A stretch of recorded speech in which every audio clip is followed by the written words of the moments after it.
not actually being taken into account during that unprojection, right?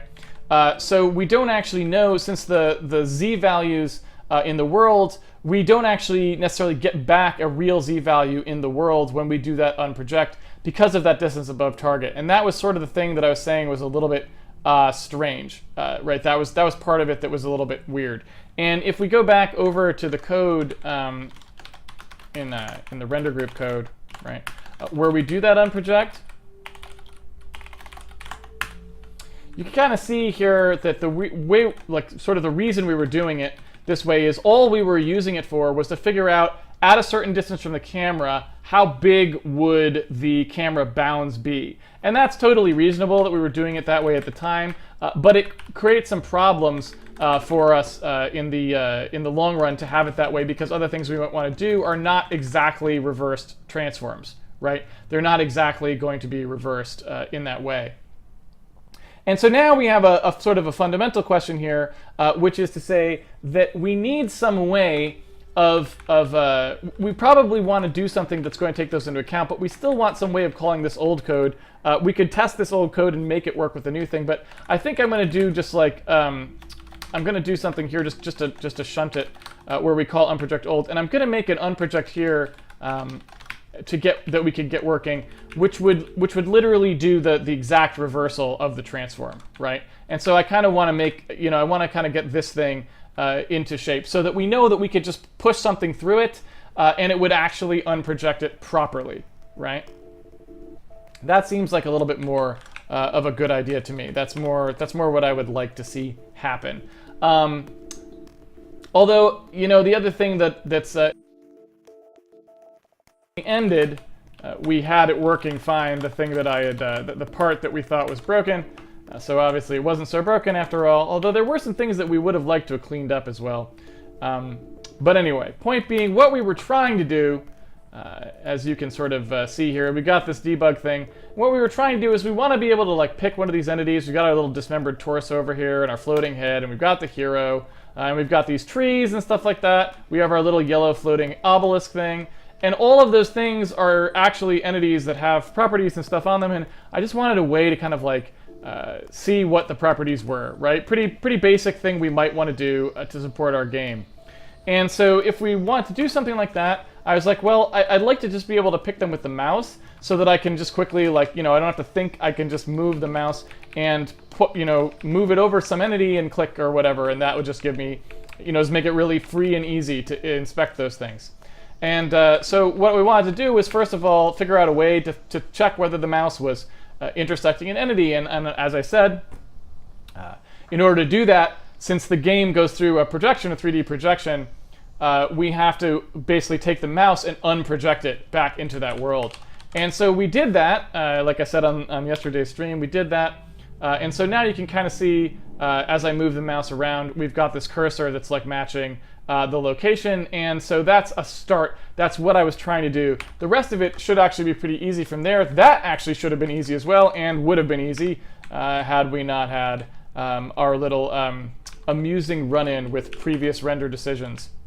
So anyway, what we want to do now is open this. So anyway, run-in with previous render decisions. So anyway, what we want to do now is open this back up to the way that it was working before, and sort of get back to doing something reasonable here. So we've got this thing where we do this push rect outline, and so if I restore this code, like I said, if I take the ifs out of it and have it run over all the entities, we should be able to get back to a position get back to a situation where we're outlining all of the entities themselves, right? And so let's just undo, we were kind of playing around with this code trying to figure out what had gone wrong. And so I kind of got to undo some of those changes here. Here we have a push rect outline call, right? Where we're trying to draw the outline stuff. And remember, we had done this thing where we checked the offset P and the scale and we reset them. We're not going to want to do that anymore, right? So we're going to want to leave the render group with what it was previously, so that we can get all of those outlines back to lining up with the. Oh, and you know what? I gotta not change it anywhere, right? You can all of this stuff would change that offset. So if I get rid of all of those touching the render state, we can now kind of see that we've got all of the entities have their little sort of their bounding their collision rectangle basically is being drawn on them, right? And so that's the first thing that we wanted to do before. We had done it yesterday, so we know that that's fine. And so now what we have to do is kind of figure out how to get the, like I said, the mouse into something that's a little bit more reasonable. And again, now we know that the Z itself is not getting used at all. That's kind of an amusing thing. The Z offset doesn't actually do anything. So if I want to actually do any debug viewing here, I have to kind of think a little bit outside the box with how we're going to do it, which is one of the reasons I was saying I feel like we kind of want to make the renderer work in maybe some way that's a little bit more logical than how we're doing it. I guess it makes some sense. I understand why we did it the way we did it, but it does make certain things kind of a little bit difficult when you consider the ramifications of it. But anyway, you know, we've got the mouse here transform ramifications of it. But anyway,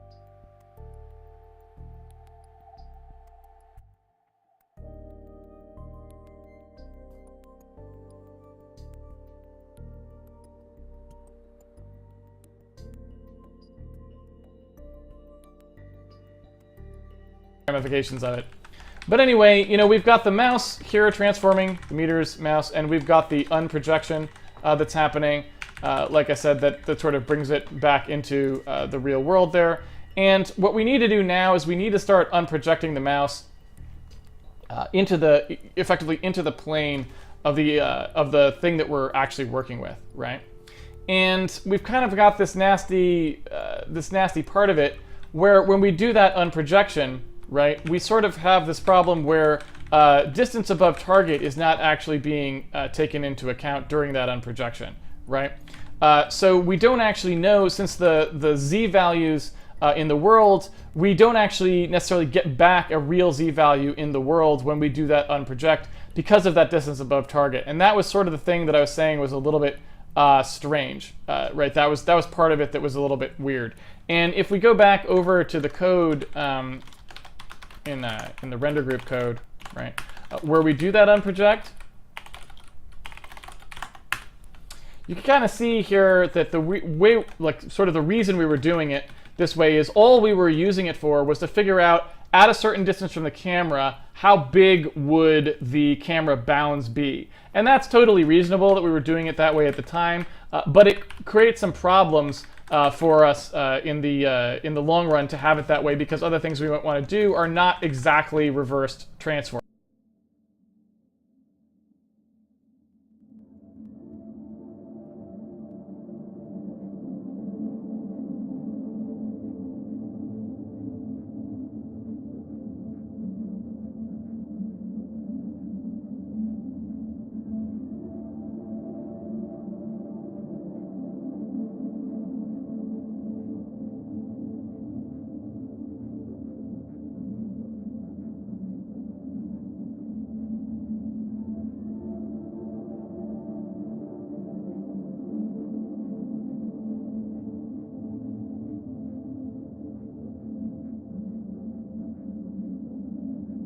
Right? They're not exactly right. That was part of it that was a little bit weird.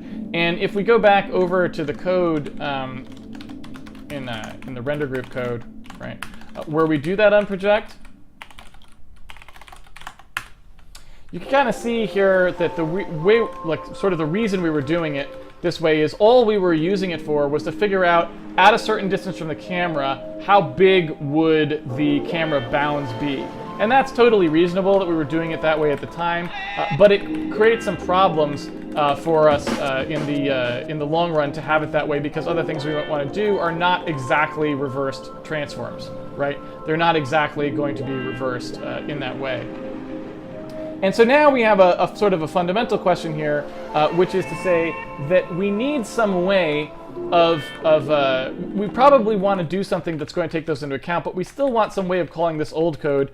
We could test this old code and make it work with the new thing. Since I understand why we did it the way we did it, but it does make certain things kind of a little bit difficult when you consider the ramifications of it. But anyway, you know, we've got the mouse here transforming the meter's mouse, and we've got the unprojection that's happening. like I said, that sort of brings it back into the real world there. And what we need to do now is we need to start unprojecting the mouse effectively into the plane of the thing that we're actually working with, right? And we've kind of got this nasty part of it where when we do that unprojection, right, we sort of have this problem where distance above target is not actually being taken into account during that unprojection, right? So we don't actually know, since the z values in the world, we don't actually necessarily get back a real z value in the world when we do that unproject because of that distance above target. And that was sort of the thing that I was saying was a little bit strange, right? That was part of it that was a little bit weird. And if we go back over to the code in the render group code, right, where we do that unproject, you can kind of see here that the way, like, sort of the reason we were doing it this way is all we were using it for was to figure out at a certain distance from the camera how big would the camera bounds be. And that's totally reasonable that we were doing it that way at the time, but it creates some problems for us in the long run to have it that way, because other things we might want to do are not exactly reversed transforms, right? They're not exactly going to be reversed in that way. And so now we have a sort of a fundamental question here, which is to say that we need some way we probably want to do something that's going to take those into account, but we still want some way of calling this old code.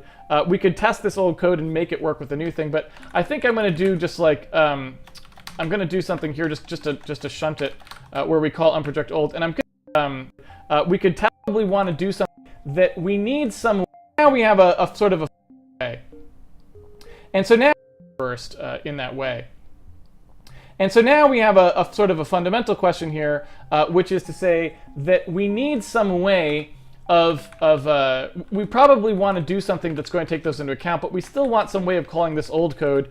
We could test this old code and make it work with the new thing, but I think I'm going to do just like, I'm going to do something here just to shunt it, where we call unproject old. And I'm going to make an unproject here that we could get working, which would literally do the exact reversal of the transform, right? And so I kind of want to make, I want to kind of get this thing into shape so that we know that we could just push something through it and it would actually unproject it properly, right?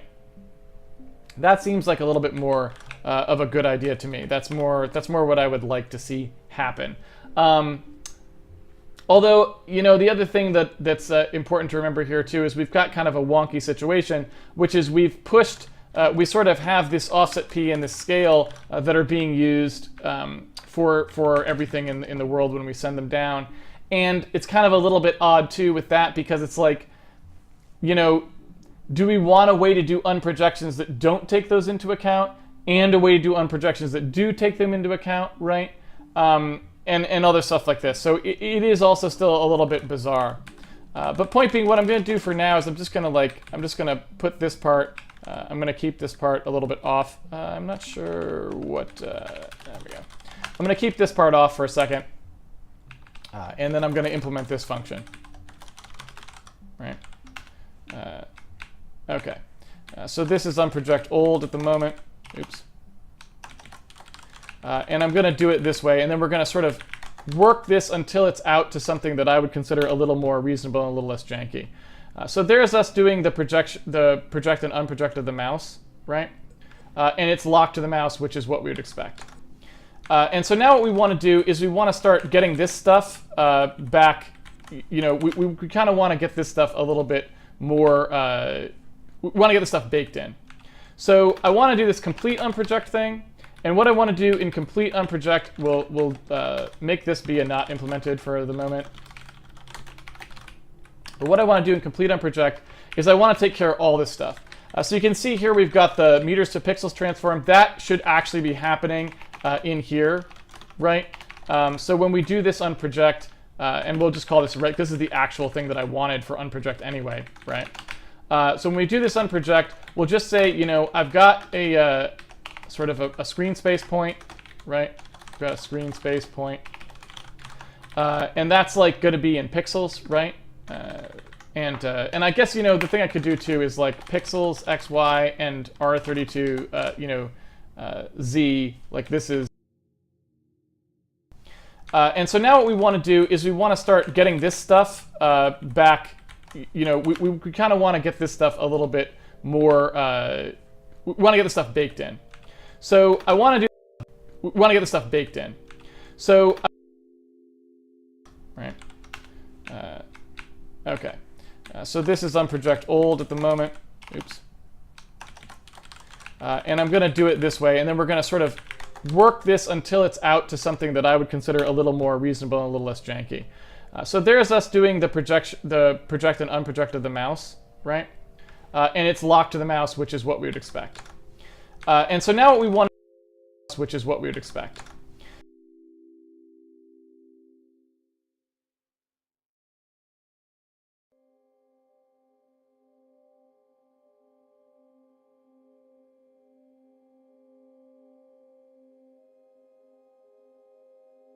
And so now what we want to do is we want to start getting this stuff back. We kind of want to get this stuff a little bit more. We want to get the stuff baked in. So I want to do this complete unproject thing. And what I want to do in complete unproject, we'll make this be a not implemented for the moment. But what I want to do in complete unproject is I want to take care of all this stuff. So you can see here we've got the meters to pixels transform. That should actually be happening in here, right? So when we do this unproject, and we'll just call this right, this is the actual thing that I wanted for unproject anyway, right?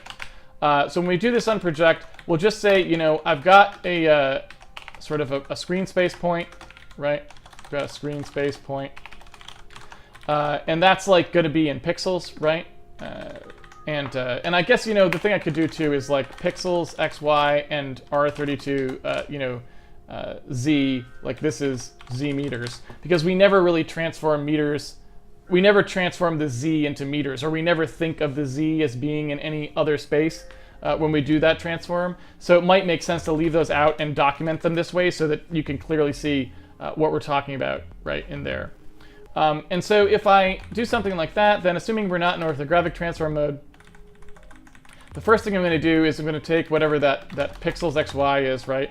I'm going to subtract the screen center from it, because that would be what we would be doing with the pixels xy. I'm going to subtract that screen center from it, and then I'm going to multiply it by the meters to pixels transform, right? The inverse of it, so that I can get it out of pixels and into meters. Then what I'm going to do is I'm going to use the distance from target. I'm going to subtract the PZ, right? So I'm going to do essentially this z meters thing here, right? I'm going to go ahead and do the reverse of that, so that you no longer, before, remember, we were doing this kind of crazy thing where we would change the offsets and stuff in here, right? We would do this render group transform just above target minus local z. We do that nonsense. We're not going to do that anymore, right? So we're passing that result down. We do that subtraction. We divide by the focal length, and then we multiply. That basically gives us whatever the scaling factor would be to put the temporary thing that we computed into the correct space. And now my goal here, right, is to sort of fix this and make this now so that this actually works properly. We can always just call it. So at the end of this, no matter what, we always are going to do sort of the transform and scale thing. I'm going to take a quick look up at render group and see I don't really remember what would happen with scale if we even used it exactly. You can see in here, right, there's a transform, and we have transform scale, but transform scale doesn't do anything. So we never actually use that in our projection. So for now, I think we should probably just not do anything with it. Now you can kind of see what happens here, right? When we come out with a 2D value, which is what we get here, we're then going to take whatever that 2D value is. We're going to assume that it's at this distance, right? Because we know that it's actually at that distance. That's the distance they're telling us the point is in from the camera, right? And so the actual P, the actual position for that guy is actually going to be V3, which is going to be, and this should not be in here, right? This is like unprojected or something like that. When we compute that unprojected xy, we then know that the unprojected xy, if we just staple that z onto it, right? That's the distance from the camera. And so in here, right, we should be able to, determine that that actually would have been the z that came in. And I think that's correct, right? Because you can see distance to pz was pz, distance above target minus pz, right? And so whatever the actual z is that you tell us is actually just going to pass straight through, I believe. Because we don't transform, like z doesn't get modified in any way. So if you tell me this is how far it was away from the camera, that's just how far away it was from the camera, like full stop. So I think that's really all there is to it. But at the end, so at the beginning of this function, right, we added the offset, whatever the offset for the transform was. And so at the end of this one, we have to subtract that offset if we want to fully undo the transform that was happening with the get render entity basis, right? And so that's all that's happening there. So then if I return that result, again, we have to kind of go through this, step through this to make sure we're doing everything just so. But that should give us the fully unprojected thing, no matter like basically what the circumstance was in terms of how it was being handled. Okay? So that means so that means whatever the actual pixel value of the thing is now, I shouldn't actually have to do any of this stuff. Like I shouldn't have to do meters mouse, right? So I should be able to just pass the mouse p. Now there's a little bit of a weirdness here, which is that when the mouse p comes in, it doesn't come in pixels actually, which is a little bit strange.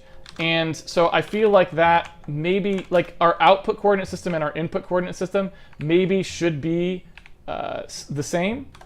So if you look at like mouse x, mouse y, we do this global back buffer width thing, right? We do this stuff here. And I do kind of think that maybe that's not the way we should do it, right? It may be that the better way to do it would be to specify the x in pixels, right? And then specify the mouse y as being something, excuse me. And in fact, you know what I could do too here? Let me save this just for 1 second. Stick that in there. Just for future reference, I will talk about that in a second. So the mouse x would just be like in pixels, right? It'd be there's the px, and the mouse y would be in pixels as well. So it would be like whatever the back buffer height is minus that mouse py, right? Because we still want it going in the right direction, because that's the way the pixel values are going, right? And so yeah, off you go. So that's kind of the idea, right? That's what we're trying to accomplish there. And in this case, if you imagine the way this works, we want to be able to get to 0. And you can never be on that last pixel. So I think technically we're looking at something more like this, right? Where you can only ever get to like height minus 1 as moving the mouse, because there's only height pixels and the first one's 0. So that would be a more correct way of stating it. You know what I'm saying? So anyway, oops, I don't know why I just did that. That was not what I wanted to talk about yet. So anyway, when we do this on projection, now we're passing things in pixel coordinates. So now we can we can actually legitimately just undo the transform for reals, which is nice. So yeah, so now we just have to actually debug that and make sure that that works properly. And again, we kind of have to we still have to do this nonsense because, and in fact now this is a v3, so we should be able to do literally this, where we just pass the world p back as the thing we're doing as the transform, and it should just work, right? So that's the thing that we want to work now. That's the thing that we want to behave properly. I got to get the transform out of the group here. So this is actually, let's see, render transform.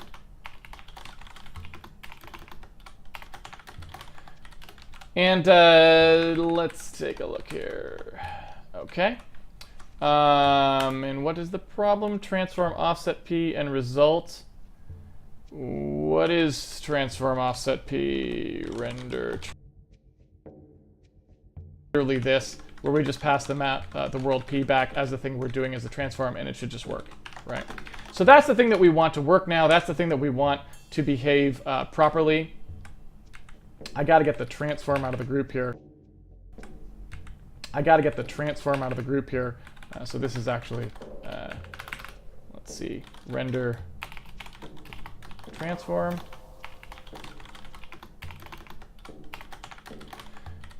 And let's take a look here. Okay. And what is the problem? Transform offset P and result. What is transform offset P? Render transform offset P. Do we just not have a minus equals? I guess we don't. That's a bit weird.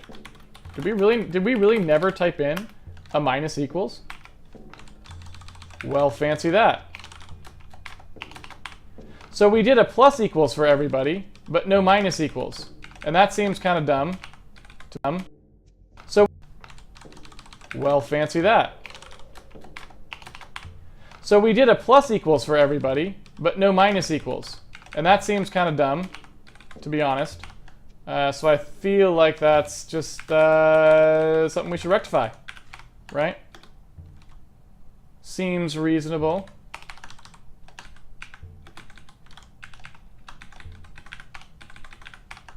All right. And that should probably go below this thing, as it will tell me, since I can't reference. Heaven forfend, you should be able to call something that was below you in the file. You know, how would you ever implement that? As it will tell me. All right. Seems something we should rectify. Well, fancy that. So we did a plus equals for everybody, but no minus equals. And that seems kind of dumb, to be honest. So I feel like that's just something we should rectify, right? Seems reasonable.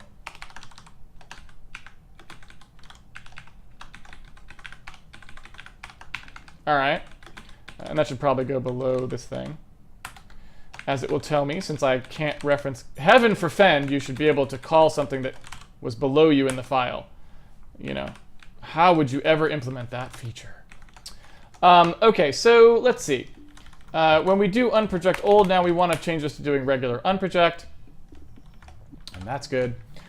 We want the offset P to be the world mouse here, and now we want to do the full transform randomness.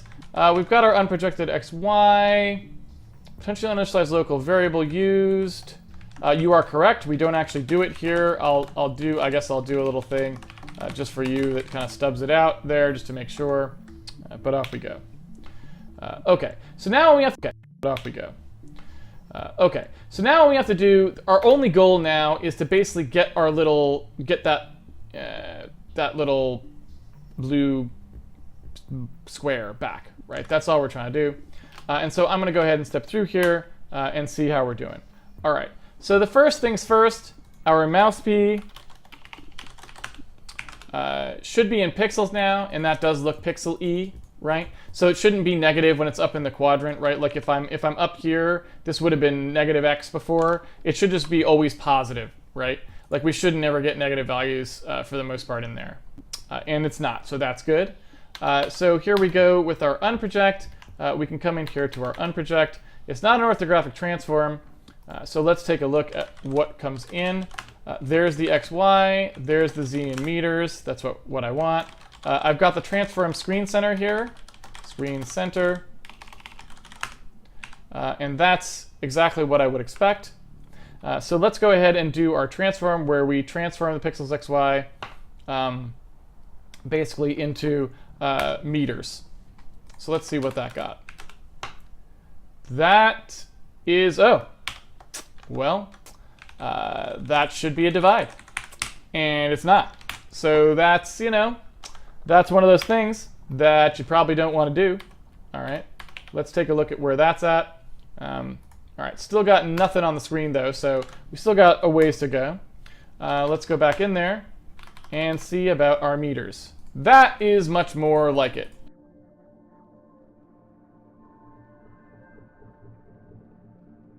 Exactly what I would expect. So let's go ahead and do our transform where we transform the pixels XY basically into meters. So let's see what that got. That is, oh, well, that should be a divide. and it's not.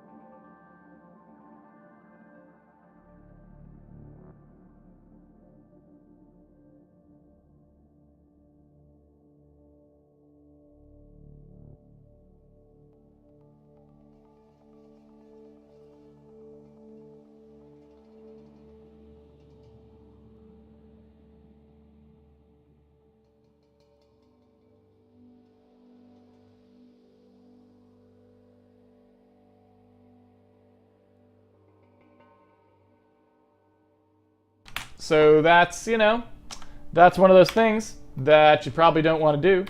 All right, let's take a look at where that's at.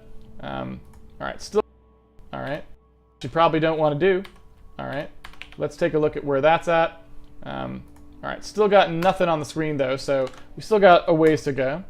Let's go back in there and see about our meters. That is much more like it. That's certainly a much more reasonable value to have. And so now we take distance above target. So this is basically just going to be evaluate to 1, right? Well, -1.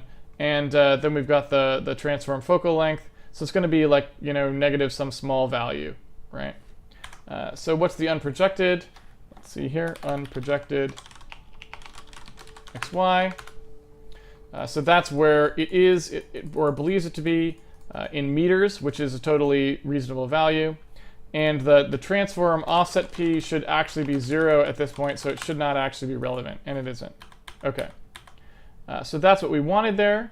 And now we set the offset p to be equal to the world mouse, that this is the actual location, right? And so let's go ahead in here. Now, I guess now that I think about it, well, let's actually go into push-rect and actually see. I was going to say I think we might have one slight thing wrong there, but that's kind of a separate issue. Ooh. No, I did not want to step into the security stack check, but thank you. All right, and so we're going to go ahead and compute the p here. So essentially, yeah, like nothing other than basically our dimensional offset, so that's all totally fine and exactly what you would expect. Although I do note, well, we'll talk about that in a second.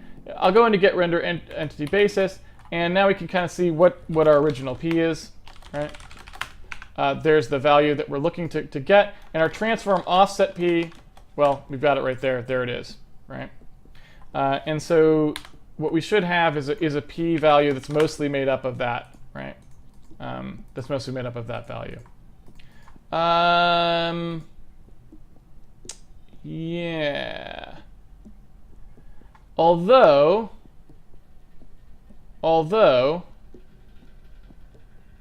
I am a little curious. I do have one slight confusing thing to say there, which is that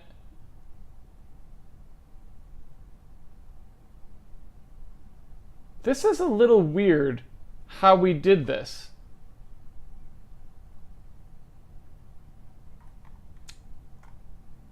Correct me if I'm wrong. But if you look at how we were doing this here, when we do our offset, right, in our dimensions, when we pass those in, it is a little bit strange that this offset is not,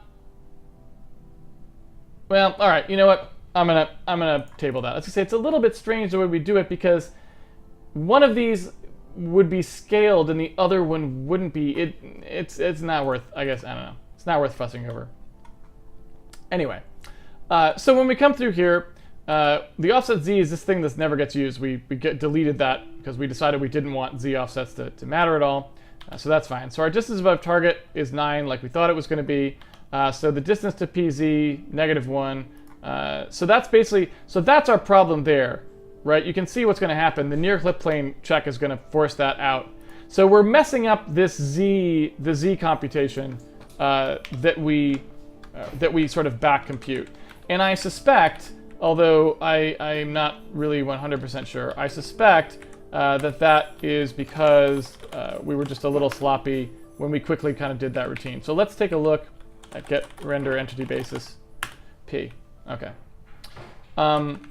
So yeah, so the z value in this case is literally just going to be like the z that you actually specify that you pass in, right?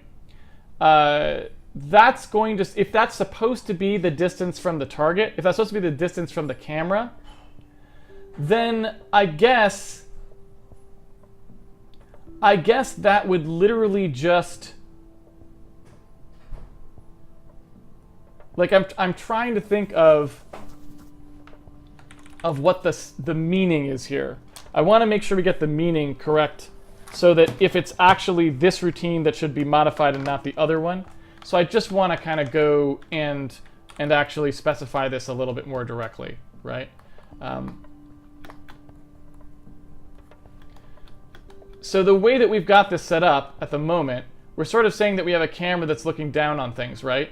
And we specify distance to target right directly, right? So the way that we've got this set up at the moment, we're sort of saying that we have a camera that's looking down on things, right? And we specify distance to target, right? This is distance to target.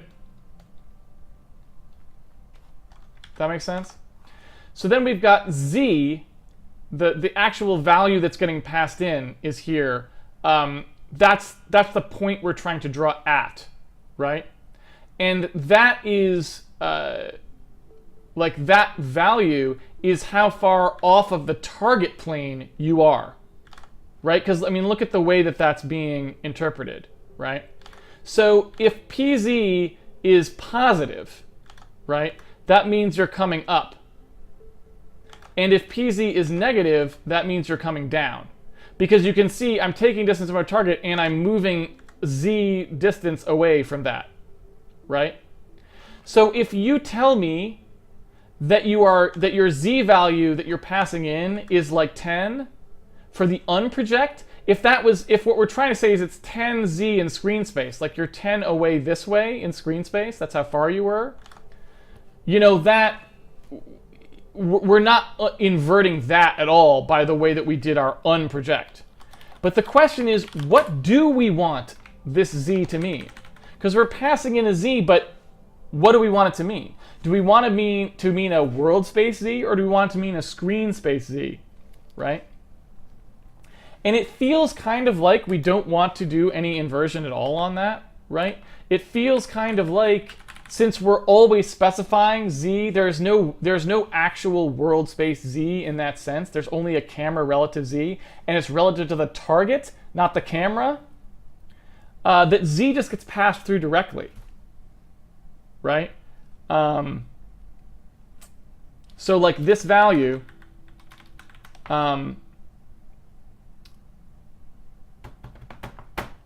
yeah, that value would just get passed through directly, I think. I mean, isn't that what we want it to be? I don't know. It's hard to say. I feel like that's the right thing, because if we're talking about, oh, where's the mouse? Well, the mouse is on the sort of on the plane, right? On that target plane. We'd pass in that z value, we pass in the z value of 0, right? And we'd want it to be here. So I feel like what this is like z meters from target plane or something like that. That's what that actually means. And so, yeah, when we do the result, presumably that just gets added in there. And like it would just be something like, you know, something like 0. So, yeah, so I feel like that's what we want. So, yeah, so I feel like 0 added in there. And so, yeah, when we like z meter, right, and we'd want it to be here. So I feel like what this is like z meters from target plane or something like that. That's what that actually means. And so, yeah, when we do the result, presumably that just gets added in there. And like it would just be something like, something like 0. So, yeah, so I feel like that's what we want. And so we can't have a distance of 10. Like that's what we were asking it. We were asking it to tell us where the thing was a distance of 10. It will solve it, but then it will immediately clip against the plane. So the fact that we were passing 10 meant that would never actually work. Like this local z of 10 will never work. So like 3 could work, and we should be able to get that working just fine. But 10 is never going to, right? And so, hey, yeah, but 10, like 3 could work. That would never actually work, like this local z of 10. So the fact that we were clip against the plane. So the fact that we were asking it to tell us where the thing was a distance of 10, it will solve it, but then it will immediately clip against the plane. So the fact where can't have, so yeah, so I feel like that's what we want. And so we can't have a distance of 10. Like that's what we were asking it. We were asking it to tell us where the thing was a distance of 10. It will solve it, but then it will immediately clip against the plane. So the fact that we were passing 10 meant that would never actually work. Like this local z of 10 will never work. So like 3 could work, and we should be able to get that working just fine. But 10 is never going to, right? And so, hey, yeah, but 10, like 3 could work, and we should be able to get that working just fine. Will never work.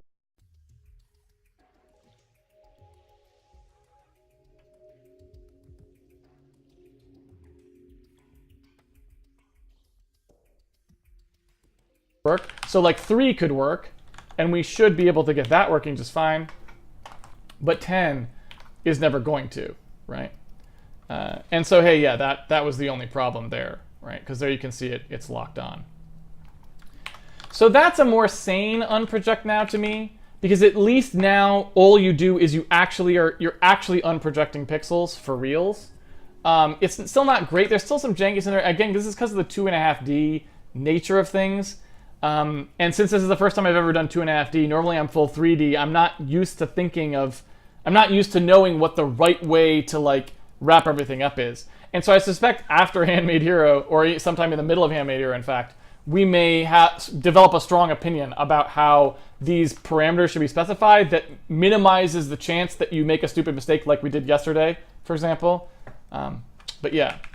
So now that that's actually known, and that's correct, I feel like we should be able to maybe get a little harder core here and say, okay, so now if we wanted to unproject this thing, if we want to do a full unproject, which is what we're doing here, we shouldn't have to pass anything other than just like, okay, if the mouse with this thing, if we want to do a full unproject, now if we want to maybe get a little harder core here, I feel known minimizes the chance that you make a stupid mistake like we did yesterday, for example.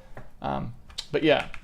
So now that that's actually known, and that's correct, I feel like we should be able to maybe get a little harder core here and say, okay, so now if we wanted to unproject this thing, if we want to do a full unproject, which is what we're doing here, we shouldn't have to pass anything other than just like, okay, if the mouse P were at the plane of this entity, which we don't need to add any of this because it's just whatever the volume offset is, because the transform's already set to that. So if we just did that, right, where we're just like, that's the offset, the total differential offset, right? If we do that unproject, and then we do, we do that unproject, we should be able to get back whatever the correct local coordinate is, I think, right? And, I probably spoke a little too soon. I probably should still leave this in there so we can debug this code with a single entity, right? Like just do and the index equals 10 like we did before, just so we can just see it happen once, right? So we just do this unproject now. We say, where's the mouse, if it were at this plane. We then go ahead and push a rectangle that shows the local mouse P relatively speaking. And in order to do that, again, we have to, the problem with this, and this is the kind of thing that I was saying, I feel like we need some way in the renderer to do this a little smarter. But we want to be able to render this and we need to be able to render it at a particular offset there. Fortunately, now we can just say it could be at 0, because we're going to render it in the same coordinate system that we're already in, and we just want to use that local offset that we computed. So in theory, that'd probably be fine. Let's see if it actually is fine. Here we go. And I guess when we unproject this, yeah, I think that's probably reasonable. I wonder when we do our unproject. Let's think one more thing about our unproject after I just want to see if this works, but I want to do one more thing with the unproject that I was just thinking of. So let's do that in a second here. All right, so let's see. So there's our unprojected thing, and it's a little bit off. You can see that the scale is a little bit off. It's not quite right for the mouse, but it's pretty close, and we're pretty close to being correct for that back projection. So we're close, but not quite. So let's try, this is the part that I think is going to be a little bit wonky, and why I said we should talk about this a little more. So I think probably what we would like to have happen, right? Let's try close, but not quite. So let's try, this is the part that I think is going to be a little bit wonky, and why I said we should talk about this a little more. So I think probably what we would like to have happen, right? Is we would like to be able to render directly with that unproject. I'm trying to think of what to do here, how to do this exactly.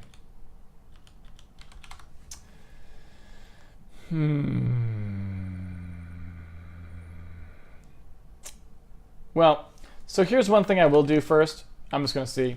So suppose we specify as the unproject here, suppose we specify just nothing. So it's not going to be, if we were to just specify nothing,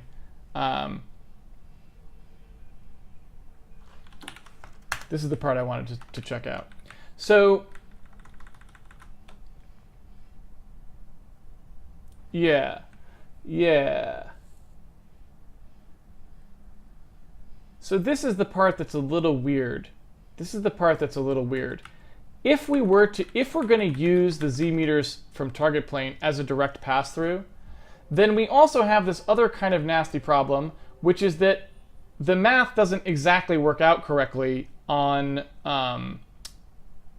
like the math doesn't actually work out correctly to reverse it. Because everything with the x, y does happen in reverse order like it should, but since this is not the actual value that would have come out of the projection for the the entities, let's say, then we don't actually know like what we don't actually get in the z value here that should actually be used for this part.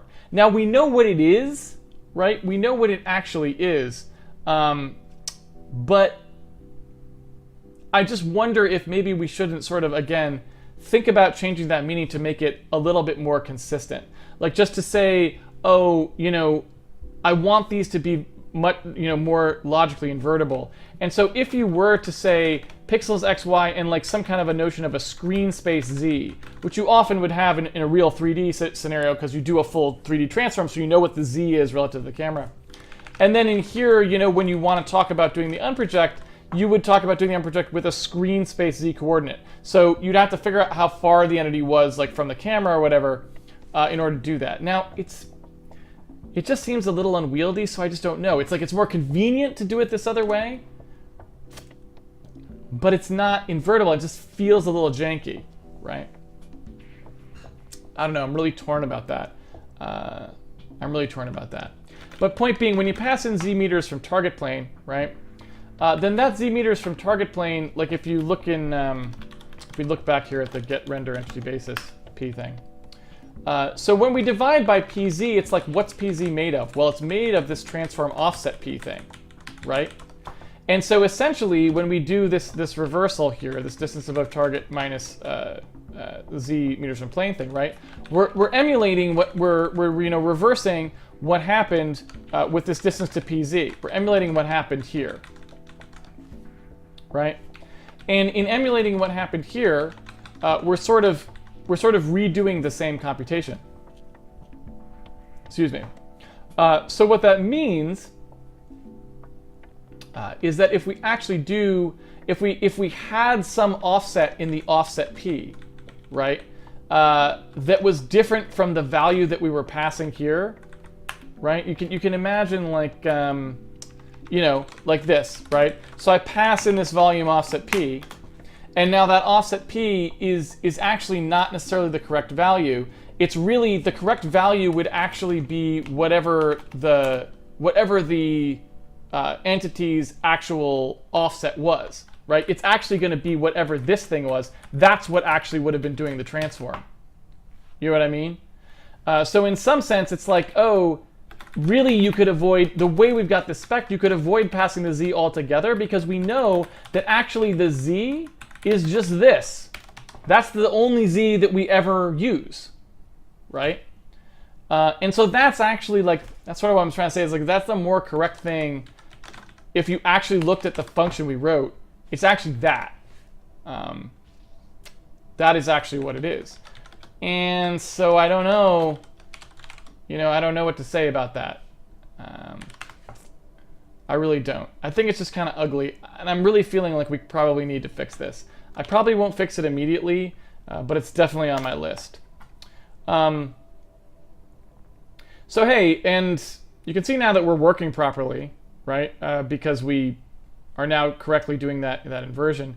So when we move over an entity, we can highlight it, and that's all well and good.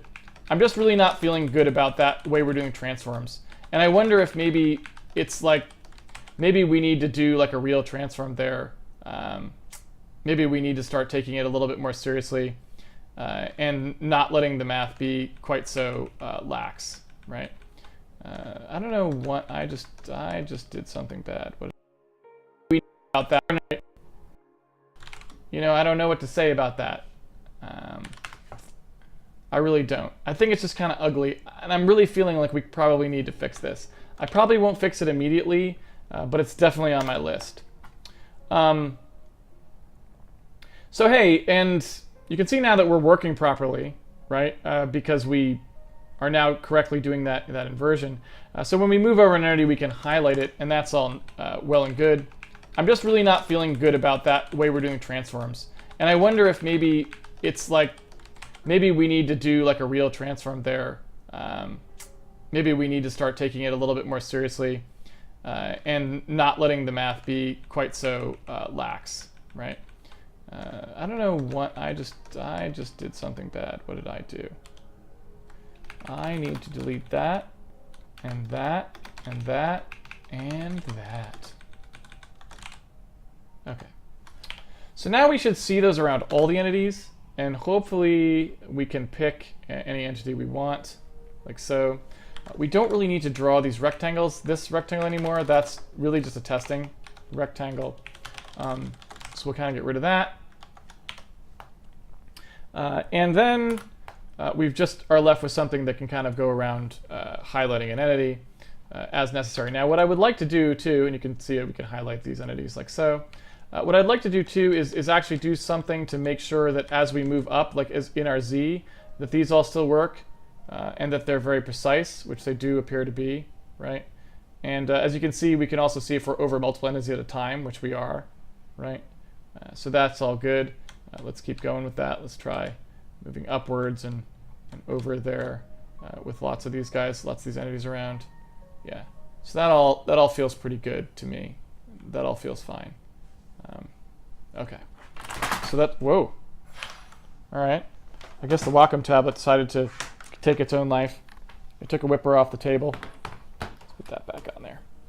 All right, so that's the long and short of it. I'm not super happy with that. All right, there.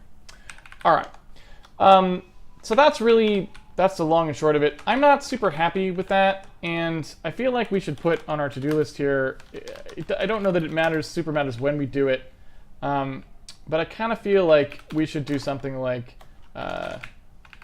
real projections with solid concept of project, unproject.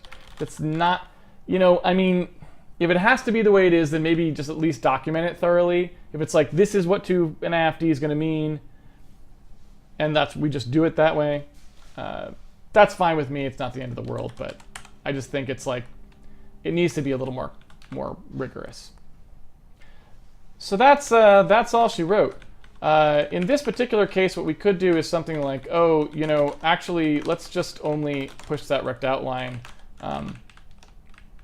in the case where we're actually highlighting the guy, right? That seems like a little bit more sane. So we'll do something like this. And that way it's like, okay, you know, the game is normally doing its gamey thing. And then you can kind of move around and like highlight these entities, right? Whatever their collision volumes are. Okay. So now what I'd like to do is like to have a way of displaying the entities. And so if we take a look at just, you know, we've never really implemented anything. Okay. So now what I'd like to do is like to have a way of displaying the entities. And so if we take a look at just, you know, we've never really implemented anything particularly fancy for our entities.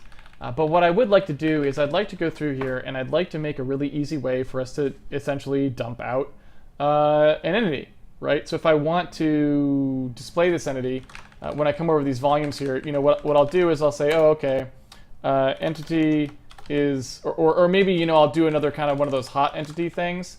And so I could do something like debug hot element or something like that. I would do something like this. I'd say debug hot element, and I'd say the debug hot element is going to be one of these entity things. The entity is going to be whichever this one was that we were on, right? Whatever it is here, just this guy, right? And then later I would sort of pick it up and I'd draw it a little bit further down the line. Now I guess there is a little bit, you know, there's a little bit of a problem with that. If this entity, which this entity is, right, the way our sim region stuff works is the simulation only exists for the time when it's simulating. So if I wanted to output the stuff here, I kind of don't want to defer the actual capture of that state. So I might do something more like this. I might say something more like begin hot element, right? End hot element sort of a thing. I might do something a little bit more like that. And I might say that, you know, like, okay, this is a hot element, it's this entity thing, and I want to dump all this, I want to dump like everything from it, right? I want to dump like all the stuff that there is. And so like I want to dump like what kind of type it is, right? Something like that. So I want to do debug, you know, I want to do is, right? Something like that. So I want to do debug, you know, debug value property or something like this, debug value. I want to say, okay, I've got the entity storage index, right? I got the updatable, I've got the flags, the type, all the stuff. So I just want the whole thing. And again, this is why I always say like I like metaprogramming stuff, because C is like, well, C++ is just a, I mean, it's an ancient language, right? And as I harp on the C++ standard community all the time, like no one should ever have to type this code. I mean, it's just absurd that you have to type this code. It's absurd that in the year 2015 you would ever type this code. But in 30 years of development, the C++ standards community still has not added introspection, so every programmer who's ever written anything has typed this exact code. They're not concerned about this. They're fine with it. They're like, that's totes cool, man. You know, we'll get to it when we get to it. So anyway, we've got our stuff here, right? We've got our entity reference there. Well, that's probably, well, okay, it's fine. We've got these guys. Walkable dim. And our walkable height. And that's just, again, we don't really have anything going on with these entities, but it's what we kind of had done for test code. And so I just, pretend it was a real entity and that we want to dump it. This is what we would do, right? And for those hit points, right, too, we've got a for I loop here. So we've kind of got a hit point index that we could loop over. And we could say the hit point index has to be less than the hit point max, like so. And then we would dump each value there too, right? So we do debug entity, hit point index, like that. And this would probably be something like debug begin array or something like this as well.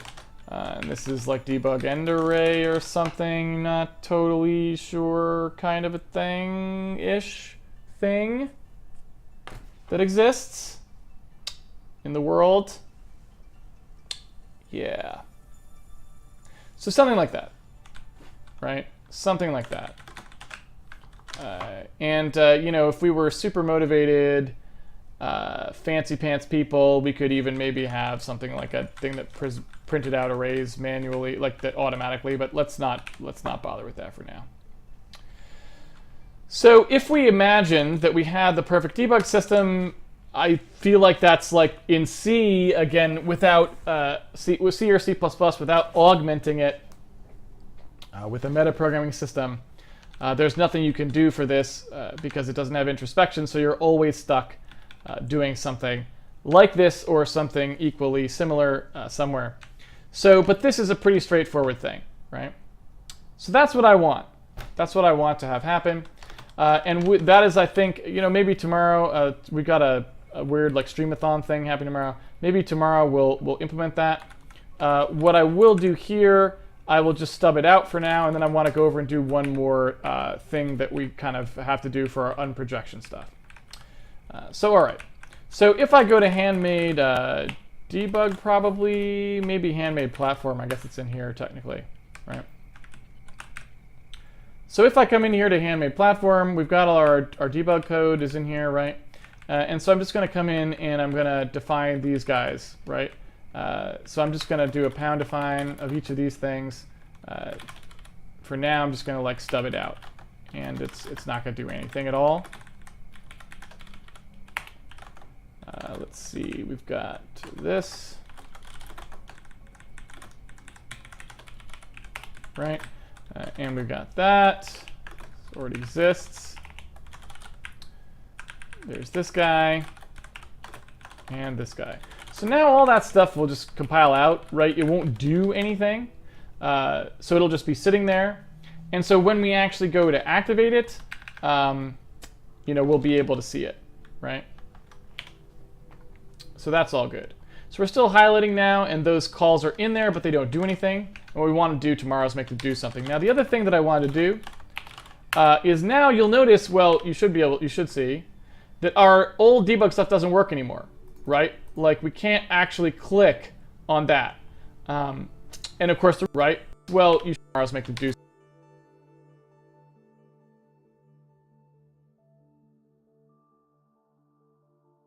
So we're still highlighting now, and those calls are in there, but they don't do anything. And what we want to do tomorrow is make them do something. Now, the other thing that I want to do is now you'll notice, well, you should see that our old debug stuff doesn't work anymore, right? We can't actually click. The other thing that I want to do is now you'll notice, well, you should see that our old debug stuff doesn't work anymore, right? We can't actually click on that. And of course, the reason for that is because we changed the mouse input. We totally changed how the mouse input worked, right? And that's actually okay, and that's actually a good thing, because if you look at the way we do the mouse P here, right? We do this mouse P stuff, and we create the mouse P. So let's see, mouse P equals, right? So there's where we create our mouse P. Because if you look and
do anything.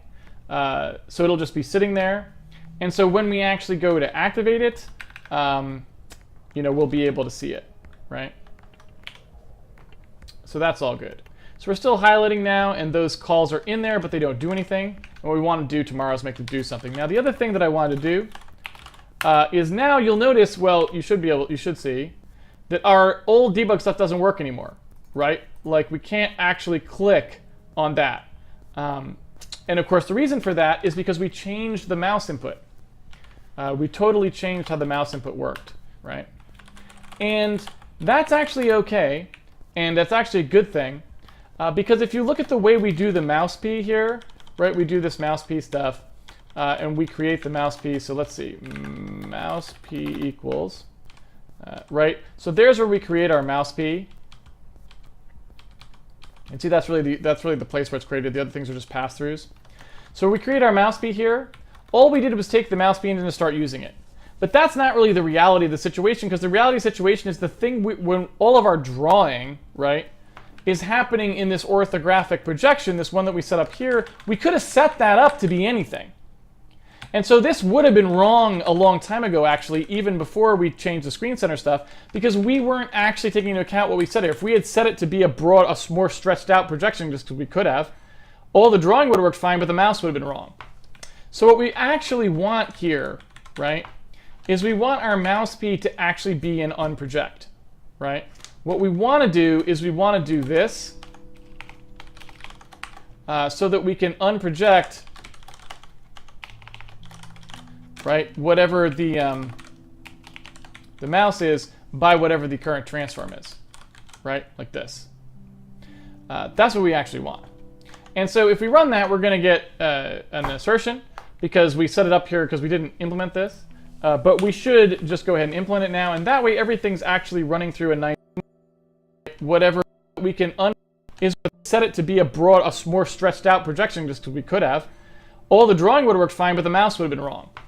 So what we actually want here, right, is we want our mouse P to actually be an unproject, right? What we want to do is we want to do this so that we can unproject, right, whatever the mouse is by whatever the current transform is, right, like this. That's what we actually want. And so if we run that, we're going to get an assertion, because we set it up here because we didn't implement this. But we should just go ahead and implement it now, and that way everything's actually running through a nice uniform path as well. So no matter whether you're some orthographic debug stuff overlaid on top of things, or you're some projection case, you still just call unproject to put the mouse back into the world that you are rendering in. Whether that's an orthographic screen space or a perspective world space, it's kind of just this nice, it just keeps it more consistent and correct. Okay, so if we take a look at what's going on here, what we need to do is just figure out what the transform actually is, again, for orthographic views. And so I'm going to take a look at what we actually do. And it looks like that's, I guess we just cut and pasted it in here, right? So that's what we do. And you can kind of see that it's the same sort of thing. It's exactly what we were doing before, right? And meters to pixel just happened to be defined to 1 in this case, right? That was the 1 that we were passing in when we did. Do you remember this in debug?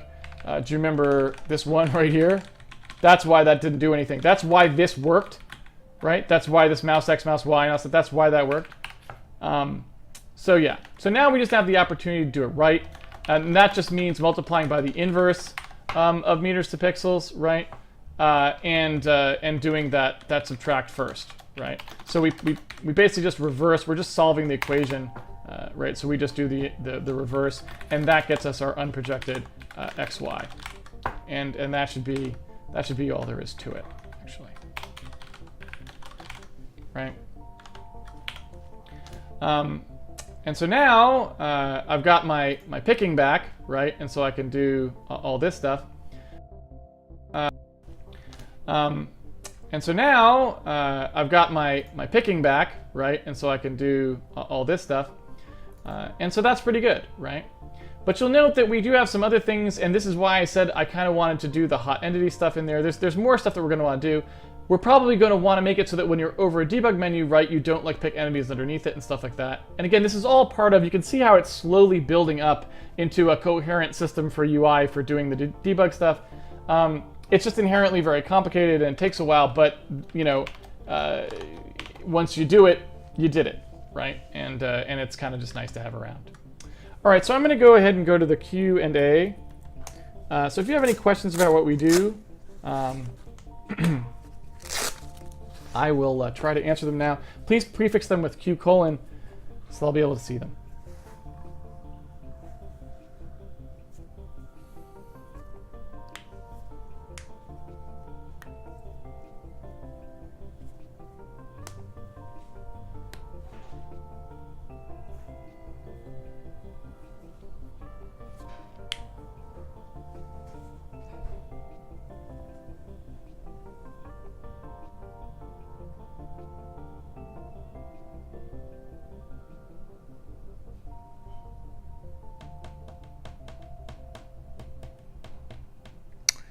Not much in the way of questions.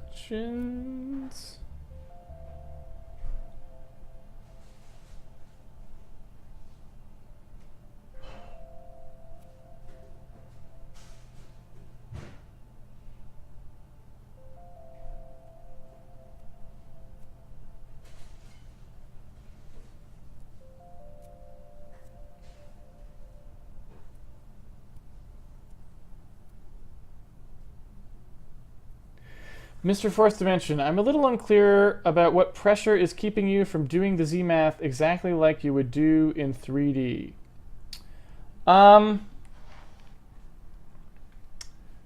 So I can try to sort of explain the problems that I have with it. And so normally what happens, right, is in 3D, you're going to have some kind of a situation where all of the points, right, like in your world, whatever they are, that form whatever things they form, you know, you've kind of got this like view, and they all kind of symmetrically project along, you know, onto some monitor plane, right? And so the way that you handle Z is like really clean because it's just a transform. It's a straight transform, and the X, Y's, and Z's are all handled 100% the same, and it's fine. But we have kind of a weird situation in 2D where things don't work that way, right? And the reason they don't work that way is because if you imagine, for example, a dude standing somewhere, right? Here's the head, here's the body, right? The body is here, the head is here, let's say. When those two things get projected, then what's going to happen is, depending on how close you are to the camera and depending on how you are laterally, right? You can imagine, like, let's draw it this way. So let's say we're looking down. So this is us here sitting, right? Here's the monitor, here's the world, and like here's the dude's head, right? So there's the head and the body, like they're right on top of each other, right? So what happens, and I guess even this is not quite the diagram I need, because we're looking down on something that's standing up, right? It's kind of weird. I really wish I should probably just install Blender on this machine so I can show it. All right, fully concrete case, and I'm sorry for the diagrams. I just don't know how to draw them well enough in 2D. Like, I don't have those kind of sketching skills, I'm afraid. So here's a box, right? And here is a head, a floating head, the floating head of the familiar. And the floating head of the familiar is behind the box. Here's its shadow. And it's moving this way, right? And it's going to move straight across the box. It's not going to hit the box, right? So in 3D, we know that the head is like a certain Z above the plane, right? And we know that the box is a certain Z above the plane. Well, in that case, it's 0. And we know that the box has a bounding box that's some certain height, right? And we know that this Z that's floating plus the diameter of the head, right? I'm sorry, plus the radius of the head, but its bounding box. We know that the height and that don't intersect. So that all works just fine in our system, and it's fine, right? But if we were to draw that, remember we have a camera that's looking straight down onto the screen. That's just what we're doing, right? And we can pick, we could pick how that was. If we wanted to, we could have it be like more of an angle, right? But at some point we've got something between, like 45 degrees and 90 degrees. That's where the camera is. Okay? Now, if we were to actually just interpret all this stuff 100% 3D, what we would see when we did this projection, so we are here, we're looking down, here's the monitor, here's the view frusta, here's the guy, we would see for Handmade Hero, the top of the hero's head and his cloak would be like a circle like this. You would just see hair, right? And it'd be even weirder because since Yangshin drew it side on, here's the guy, right? We'd actually see his head like looking up at us, and his cape from the side would be stacked right on top of him. And it's just totally wrong, right? So instead, obviously, what we need to do is make sure that when we draw him, we actually consider the Z values for him to actually be sort of Y values for him, because he is a standing upright entity, whatever that means, right? And so what that means is that we now have two conceptualizations of what Z actually is. It is actually a Z value off the ground for purposes of collision detection, but then it is also an offset in Y if you are part of a model. So this guy's position in Z is actually handled just like everything else in the real world, but his offset in Z is not. The different parts of the body offset Z have to be interpreted directly in 2D without ever going through any other kind of transform other than just the scaling necessary to make him shrink or grow. And what that leads to is a two-part transform where the basis point of the guy, which is XYZ, gets transformed for reals, right? Real Z. It gets transformed for reals.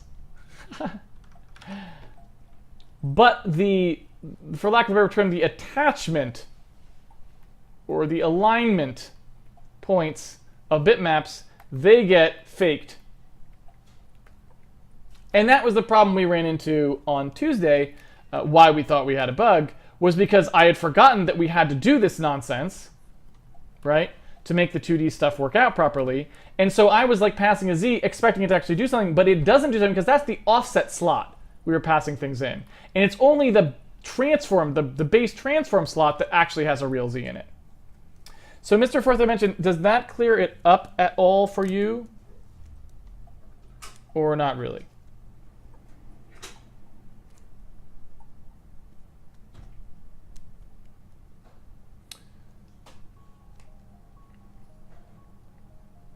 RD Windbill, where are you going to draw the levels for entity properties? Labels, you corrected your thing over. We're going to put them into that debug hierarchy.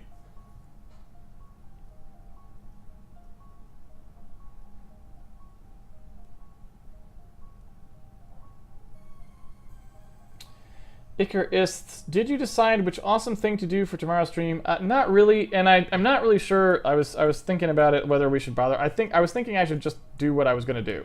So I think I might just do this, because I think it's more important to stay on focus. So I think I'm probably actually just going to do what we were going to do anyway. What do you find is a good game design? I just want food S. That's a pretty big topic. It's probably one that's better for a pre-stream. That's not really about programming. Gary Johansson. Curious your decision to design your own game engine has more to do with you furthering your own skill level, or do you have a reason to not trust the middleware solutions that you have seen in the past? I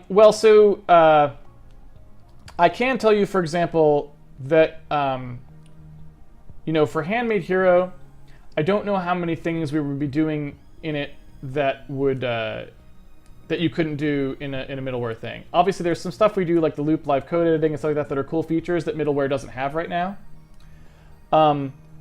So there's definitely that, and there's also sort of the agility with which you can program in a code base like Handmade Hero that's like just simply not possible in something like, you know, in something like Unity, right? Like Unity doesn't even have the concept that the whole game streams in, right? You have to have like weird like level packages and all this, like, so there's actually a lot of reasons why middleware is actually not very good, but you know, on the whole, if you were going to sit down and make Handmade Hero and your goal is to make it as fast as possible, you know, it's probably true that you could make it quicker in something that was already all built, you know, Game Maker or Unity, right? And maybe you can't do all the things that we do, but you could do most of them. And maybe, yes, a bunch of things are annoying and take you longer, but but because you save time not having to write like this other stuff, maybe you come out ahead. I don't know, right?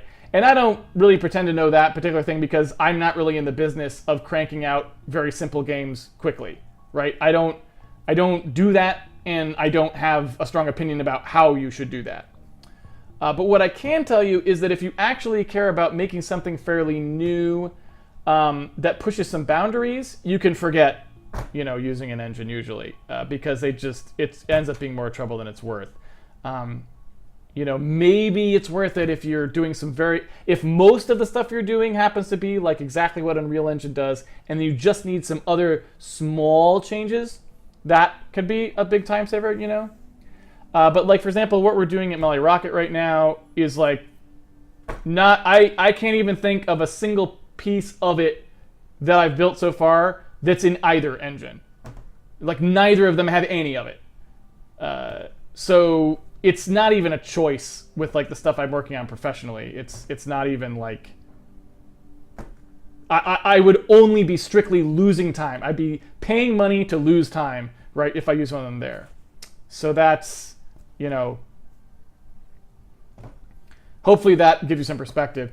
And one of the reasons that I'm doing Handmade Hero, right, there's a couple of different reasons, but one of the reasons is to encourage people who are interested in this kind of code to do it and to show how easy it actually is. Because like I said, you know, a lot of times, you know, it's only an hour a night. That's not a very big investment. And we've gone through tons and tons of features already on Handmade Hero. And you know, we just haven't spent very much actual physical time. And so, you know, part of it is to show how easy it is to do some of these things. But the other part of it is to say like, hey, yeah, you know, if you are the kind of person who enjoys this sort of stuff, I hope you will consider making some new things, you know, and that could be like a whole new engine potentially that does some really interesting things that people don't do in ways they don't do them, or it might just be components for existing engines, right? Like maybe you're going to go make a Unity plugin that does a bunch of really cool stuff that Unity can't do, or maybe you're going to go, you know, mod the Unreal Engine to do a bunch of stuff that Unity can't do. And so even if your mindset is let's use an engine, I think it's really valuable to have done a bunch of this stuff because it means now you know how everything works out there and you can go do this stuff, right?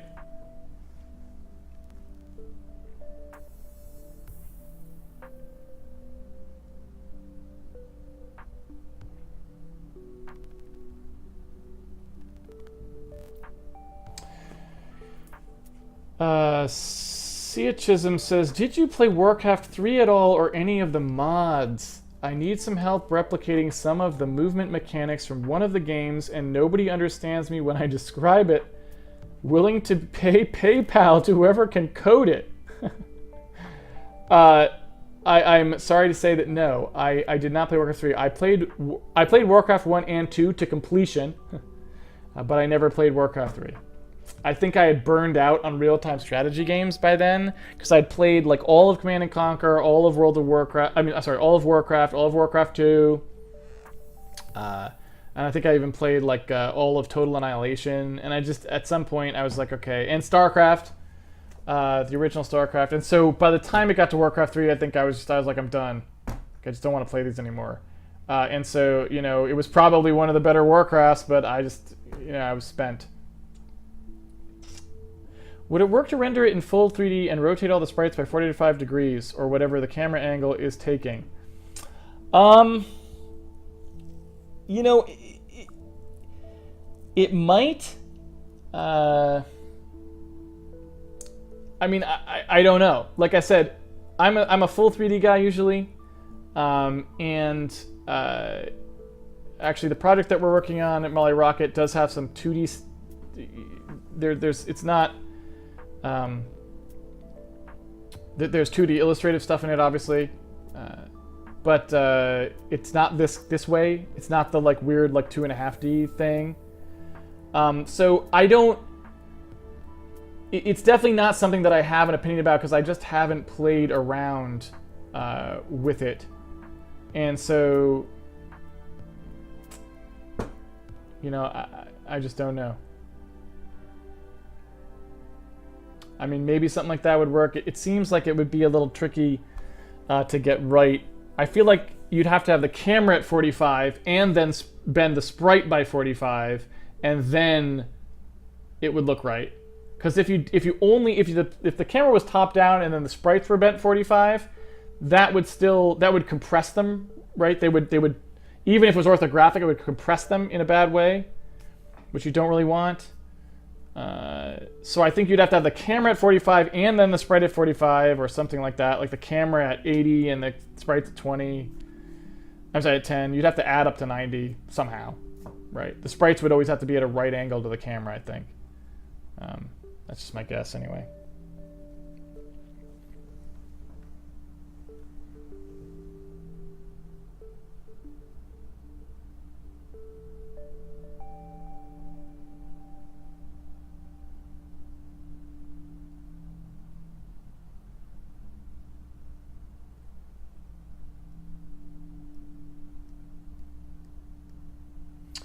Artie Winville, I understand the art is drawn in the 3/4 view. Is the camera at an angle or top down? The camera is like top down right now.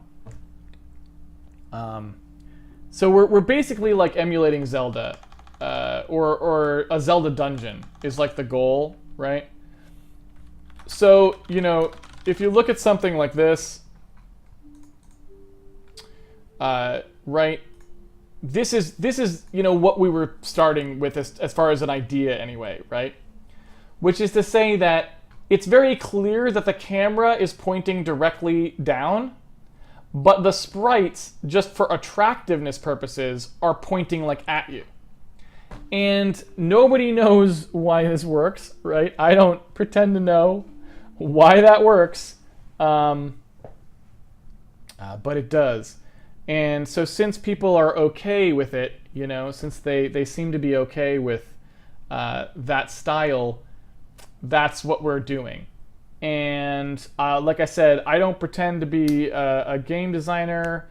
I don't claim to know if that's like the smartest way to design your game or anything like that. That's just, you know, Handmade Hero. It's a programming stream, and we need a game to program. And so that is... I liked this game a lot. The original Zelda was one of my favorites. I really think it's a great game, and I think you know, like I've mentioned, Binding of Isaac before is like an update of it, you know, and or well, the dungeon part of it, and I think it worked out fabulously again. And so I feel like there's something reasonable about this sort of methodology. I mean, if you look at Binding of Isaac, right, they did the exact same thing, right down to like the number of squares in it, and it's exactly the same. Everything's like top down, except sometimes they decide, you know, like the sprites are this way, and like some rocks are that way, and some rocks aren't, right? Some rocks are top down, some rocks are sideways. That's just something that like players' brains accept. They don't have a problem with it, and so, you know, that's just what I decided we would do. Again, because original Zelda was a favorite of mine, and I really like Binding of Isaac too, so I just feel like that's it's reasonable.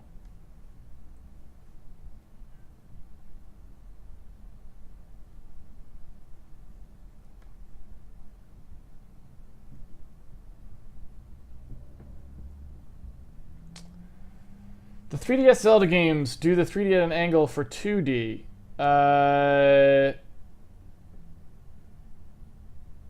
Yeah, I don't super love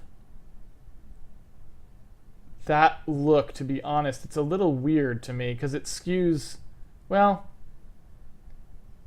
I don't know. I wouldn't be like adverse to it, but I feel like it's just a little bit... I feel like if I was going to do that, I'd go all the way.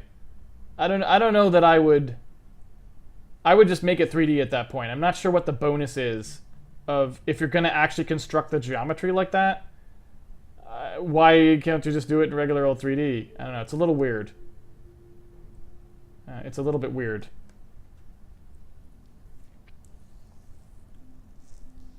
So,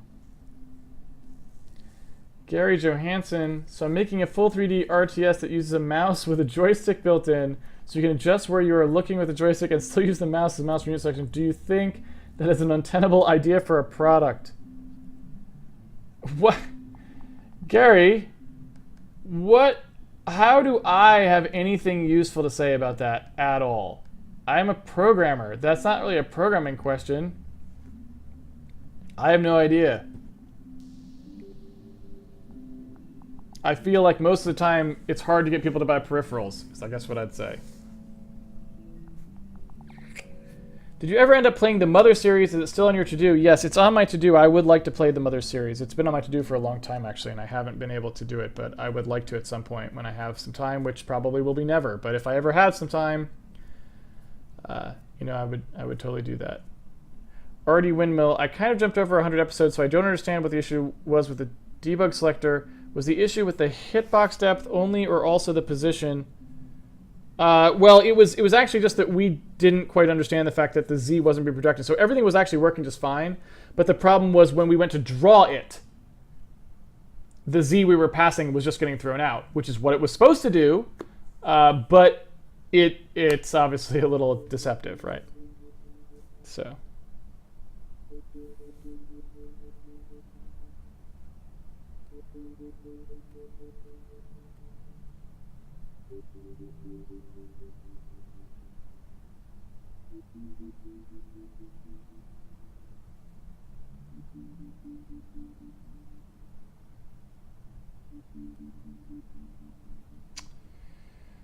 Alrighty, I think we are good. I want to see. I'll type user list.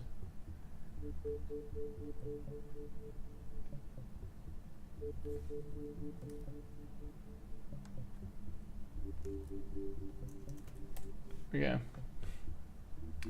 Do we know why the user list doesn't work anymore? It used to work just fine. Yeah, anyway, I think we're all good. I think I've answered all the questions that are actually questions. Tomorrow's a little bit weird. Tomorrow's a little wonky. It's like a 2-hour stream, and it's like at night. It's like at 8 p.m. So yeah. So that's a thing. But I guess what I would say is, I also don't know. Should we? If I tried when I originally set up the stream to stream it on Hitbox as well, and you know I don't know how to. I couldn't get it working to stream to both services at the same time. You're supposed to be able to do that on using this like server thing, you know, but I never got it working. And so what I was wondering is, like, I don't know, since Twitter banned John, since Twitch banned John, I feel like maybe we should try again to support Hitbox, so people who, you know, want to go watch it on there might be good. Act Binary sent Restream.io. So what is Restream.io? Is that just a thing that would like broadcast it to multiple services for you? I don't know. I'll check that out.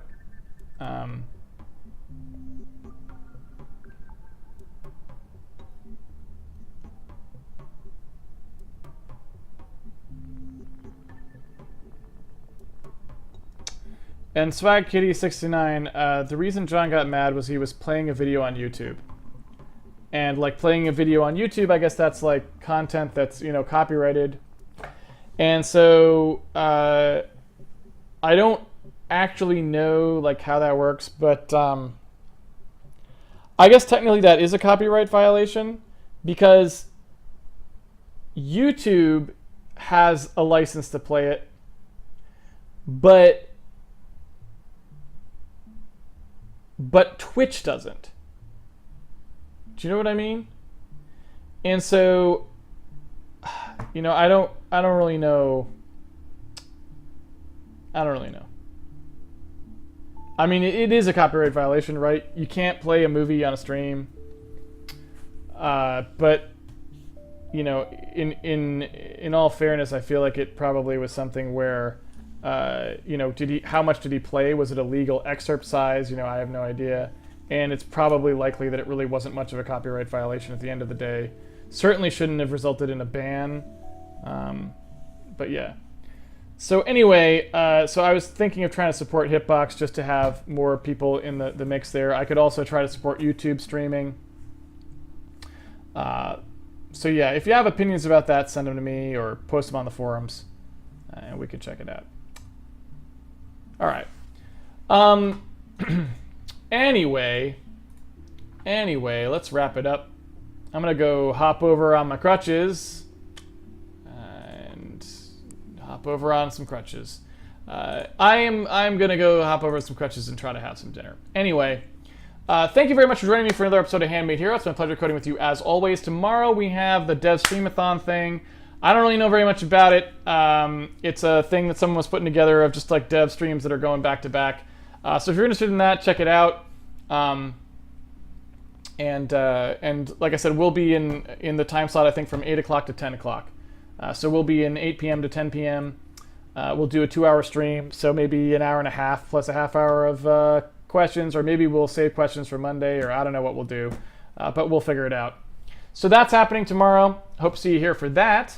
You know, maybe we'll do a cool entity debug view thing, since that's where we kind of ended today. That would be pretty cool to get working. So anyway, that's what we're doing tomorrow. In the meantime, if you want to play around with the source code, you can always do so. You can play around with the source code by pre-ordering the game. It comes with the source code. I upload it every night after we're done, so you can always play with the latest one. Just fool around with it, see what's going on. We also have a Patreon page. If you want to support the video series, it's always much appreciated. We have a forum site you can go to ask questions and watch old episodes annotated by the community. And there's also a tweet bot that you can go to find out what the schedule is. Now, we also have a convention that is coming up. It's called Handmade Con. It's coming up in December. And I just wanted to mention it one more time because the speaker list is now essentially finalized. It will be announced on Monday. It is pretty much the best speaker list that I've ever seen on anything ever for programming.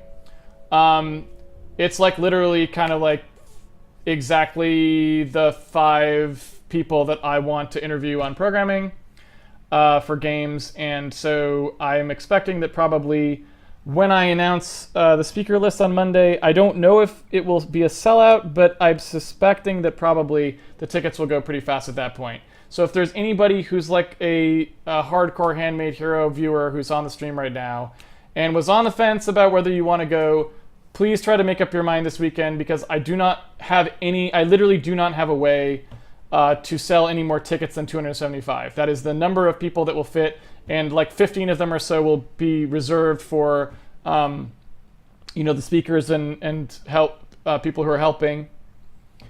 And so like I think there's a total of 250 tickets to sell. So again, like if you really want to go to it and you're sure that you are going to go, if you can decide by Sunday and buy a ticket, just I can only apologize in advance. I just don't know how long those tickets will last after next week, but there's plenty of them left right now, so it shouldn't be a problem for anyone who wants to buy one this weekend. That's about it. So check that out. That's just handmadecon.org if you want to go to it.